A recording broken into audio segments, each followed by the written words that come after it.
Welcome to this edition of The Rhody Reporter. I am your host for the segment, Mark Zaccaria. Worldwide economic activity is an extremely fluid subject. This is especially so under the Trump administration. The U.S. president stirs the pot more than most of his predecessors. To his credit, though, he then stays on topic to bend the power curve back towards America. Just a few weeks ago, your humble Rhody reporter offered the opinion that a real trade deal with China was at hand. Although the Chinese then pulled back, this country is better off because its negotiating team let them do it, rather than trying to sweeten the pot to get a deal of any kind on paper quickly. Don't worry, the Chinese are not practicing their famed thousand-year patience. Smart money in the economic community has it that a favorable deal will be sealed in the late third quarter or early fourth of 2019. That's especially likely if Chinese President Xi actually meets with U.S. President Trump at the G20 summit in Osaka in late June. Meanwhile, in the never-a-dull-moment department, the lull in Chinese negotiations has been used to apply lightning pressure to the Mexican government. The tariff lever seems to have pried free their help, with the tsunami of Central American runners making a bull rush for our southern border.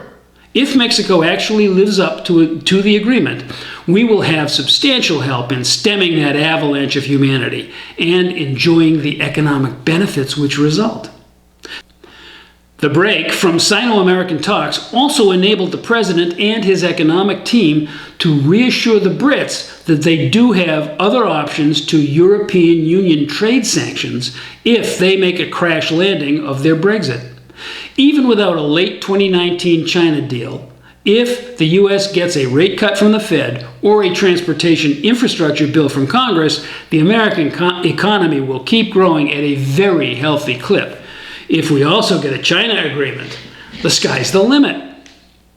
Which brings everyone in the ocean state back around to the exact same conclusions which ended our earlier look at the global economy. No matter how good things get for the U.S. as a whole, the outlook remains bleak for little Rhody. State government persists in featherbedding and pandering to special interests to the crushing detriment of the local business climate. Hard-working Rhode Islanders should also keep a weather eye on their federal delegation. There's no stellar track record of bringing home the federal largesse with that crew either. In both cases, it's all because they do not have to. There are no political consequences for the governor when she ups her payroll costs by tens of millions for an army of PR flacks who don't do anything but flood the national media with pestering requests for ink. There's no doubt the National Press Corps would prefer to get robocalls in Mandarin. Nor are there any consequences when the Rhode Island House and Senate gang up on the cities and towns to force endless contracts and guaranteed overtime on them. Jack Reed and both Ocean State federal reps are up for re-election next year. Think they'll face any backlash because Rhody remains near last in in-state federal expenditures? So the global stage remains set for a prolonged performance of good times.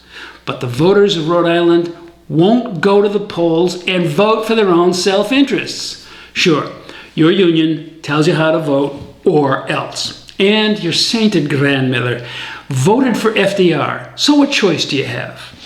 Folks, you have the choice to vote for prosperity, and nobody else has to know.